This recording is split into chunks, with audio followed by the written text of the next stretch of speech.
Hello and welcome to this presentation of CyberSelf.ca, which aims to provide tools to students when using social media and cyber communications.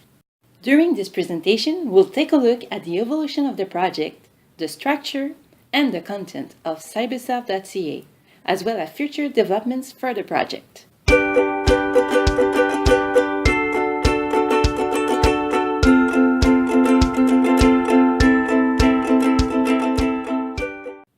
This project began when the need for communication standards in the classroom began to arise. In fact, teachers were concerned with students filming them in class and sending negative comments on social media.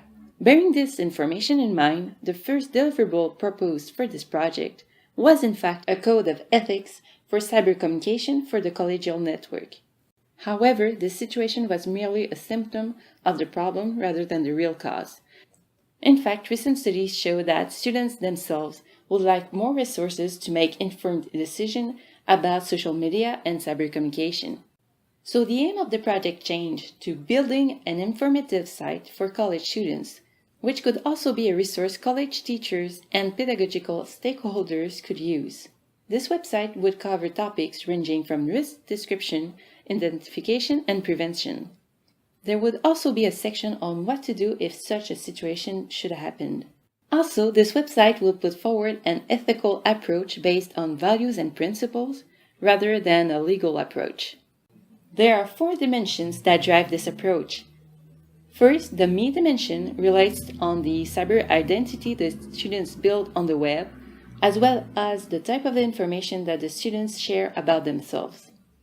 This raises the question, if someone had to make an opinion about myself solely on the web, what would he or she think of me? Second, terms relate to the persistence of the uploaded information. In fact, even if I were to delete a message on social media, or if I were to change the scope of a message to restrict it to my close friends, it's probable that it has already been shared to others. Third, the us dimension reminds students to care about what they say about others and how they tag their friends. If I tag people I know, whether they are friends, school employees, or co-workers, I have to think about the consequences it might have on them and if their reputation could be hurt by this message. Finally, extent relates to the vastness and accessibility of the web. It's so easy nowadays to share information to the world that a misstep could be a click away.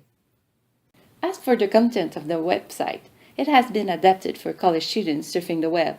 Also, it's not software-centered, so it could last in time.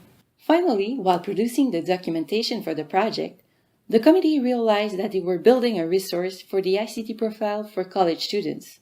In fact, it strongly relates to the skill number 5, use ICTs in an efficient and responsible manner. More specifically, it helps to achieve Objective 5.3, ensure the security of digital information, and Objective 5.4, act in an ethical and civil manner.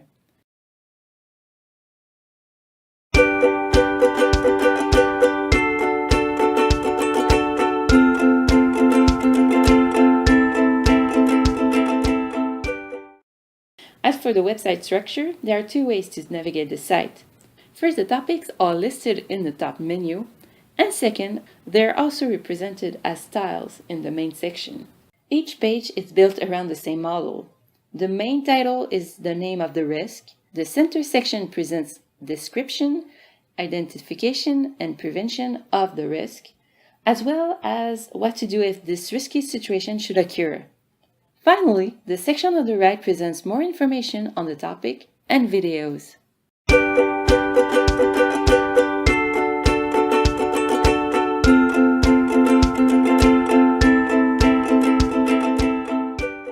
There are 4 major risks that are covered by this site. First, cyberbullying can have serious psychological consequences for victims as well as legal consequences for cyberbullies. Simply transferring an intimidating message, either by tweet, email, or text message, can make you an accomplice. Students are also exposing themselves to risks when they decide to meet in person someone they have never met. In fact, this person could be using a false identity or could be hiding their real intentions like physical aggression or blackmail. Even if they don't agree to a meeting, this online stranger could still track students if they have given them personal information like their college, their address, or even their habits. This section deals with cyber reputation and images on the web, being all documents uploaded on the web that could help describe or identify someone. In fact, it draws a distinction between the image students project, the image others have of them, and the image they make of other people. It also deals with the right they have on their own image. The last risk covered is identity theft, which is when someone else takes ownership or uses your personal information in order to pretend that they are you.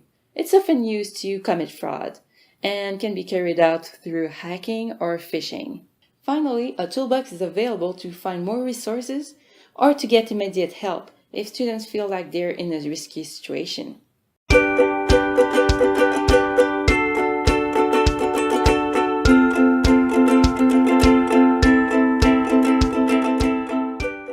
And now we'd like to hear from you to know in which direction you would like this project to go. Are there other risks you feel we should cover, or do you feel like more content should be added to the existing pages? Would you like us to expand on college-centric use of social media? Or would you rather like that we focus more on adding more resources to the toolbox? Let us know by clicking on the corresponding link in the description of this video. Thank you very much for watching. Until next time.